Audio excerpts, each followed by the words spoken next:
Hi everyone, Chip here from Green Bay Botanical Garden for another edition of Chip Chat. All summer long we are going to be telling you some things that you need to know about plastic pollution and recycling as part of our Washed Ashore Arts to Save the Sea exhibit. This nationally traveling exhibit is made up of sculptures that are larger than life, magnificent pieces of art that are created from plastic pollution and debris and other trash that are pulled from our oceans and waterways. This exhibit is going to be at the garden through September, so if you haven't been out to the garden to check it out, make sure you're doing that before it's gone. We are here today at beautiful Calumet County Park, overlooking the wonderful Lake Winnebago. Lake Winnebago, if you didn't know, is home to some pretty fantastic fish species. Among those fish species is the wonderful lake sturgeon. And just like Stanley at Green Bay Botanical Garden, we are going to be focusing on ways that you can help in our local community here to help eliminate some plastic pollution, which is one of the messages of Washed Ashore. So, some fun facts about sturgeon here before we start. Sturgeon are very important to Wisconsin and the Great Lakes region, both historically and environmentally. So they are, lake sturgeon and sturgeon species are one of the oldest and largest native fish species to the Great Lakes region. So, fossil records have dated sturgeon back over 200 million years. So they're very old, they get very big.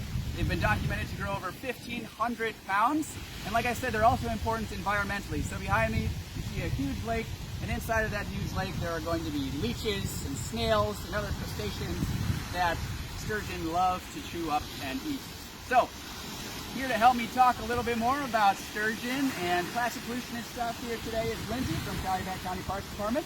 Thanks for coming today, Lindsay. Thanks for having me. Yeah, all right. How are you doing today? Good. How are you? Very good, very good. Thank you.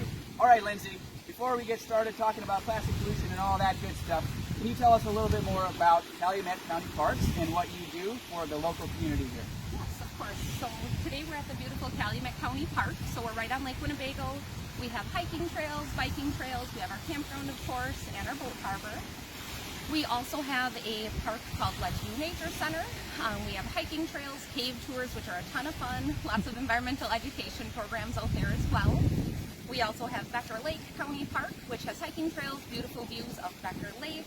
And then we have Stockbridge and Brothertown Harbors, which are just south of us on Lake Winnebago here.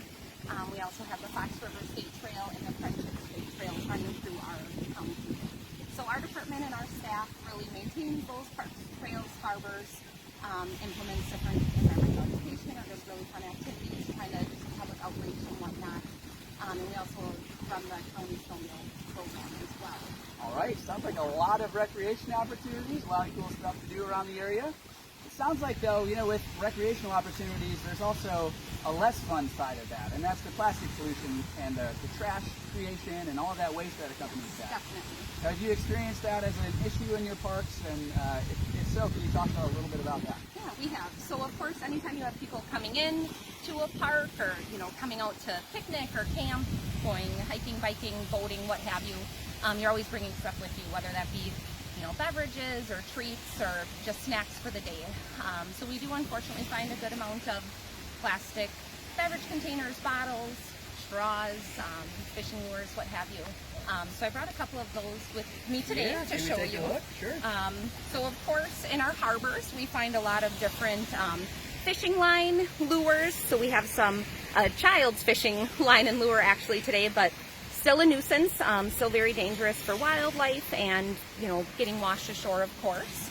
And then we have our soda cans or beer cans that we'll find, plastic bags, of course, and then water bottles. We also do find in our harbors getting washed up by our lovely wave action here, empty shotgun shells and the shotgun wad as well, the plastic. So we find a good amount of that, unfortunately.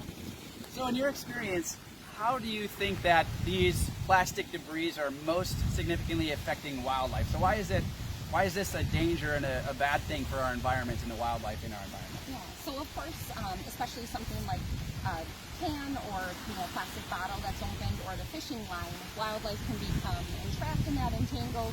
Unfortunately, if they do ingest it or if they're entangled in it, they can starve and they'll unfortunately eventually die.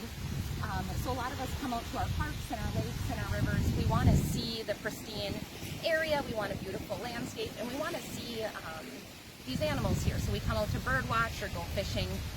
So unfortunately it is leading to a decrease in those numbers. Also, as far as the plastic pollution, we do get that microplastics, those breakdowns that does end up in the food we're eating, so either in the fish species or in the water that we're drinking. Yeah, not good, not good. So, in your professional opinion, how can people help alleviate that issue? Because it is a pretty significant problem, and we want people to know, next time they're coming out to the parks, how they can make a difference. So, in your opinion, what can people be doing to change those behaviors and change those habits? I think definitely, whatever the reason you're coming out to the park or the lake, kind of know before you go. Have a plan for packing out all of the stuff that you're bringing with you, whether it be toys, like plastic floaties down to your flip-flops, or your food containers or beverage containers. Have a plan for how you're getting that home, whether that be bringing a garbage bag with you, knowing where the garbage cans or the dumpsters are within the park that you're visiting, and just kind of be aware. Be conscious, clean up after yourself. A little bit goes a long way. We all need to be in it together, of course. Yeah, absolutely. Thank you so much. I mean, just before when we were finding where we were going to be standing here today, we took a little walk on the beach and we found some pieces of hangers, some bottle caps, we found a dirty sock. So, especially with storms and with these big waves, stuff can get carried away pretty easily and moved around. So make sure we're picking up after ourselves. So, all right, Lindsay, is there anything else you want to tell our viewers here, or any other fun facts and tidbits that you want to share with us before we wrap up? Sure. I think really just get out and enjoy our outdoors. Wisconsin, we're so fortunate to have some of the most beautiful views, well-managed fisheries in the world. And just be conscious. Let's all do our part and pick up after ourselves, and we can all enjoy it. Yeah, absolutely. Well, thank you so much, Lindsay. I really appreciate you having us here today. All right, so if you are looking for ways that you can help out in your local community, or if you want to find out more about Calumet County Parks Department or about Washed Ashore, make sure you are visiting our website at gbvg.org to find out ways that you can help alleviate these plastic pollution problems and make a difference on your local community level. So thanks again for watching today. Tune in soon for more Chip Chats coming up in August, and make sure you're getting out to the garden to see Washed Ashore if you haven't done so already.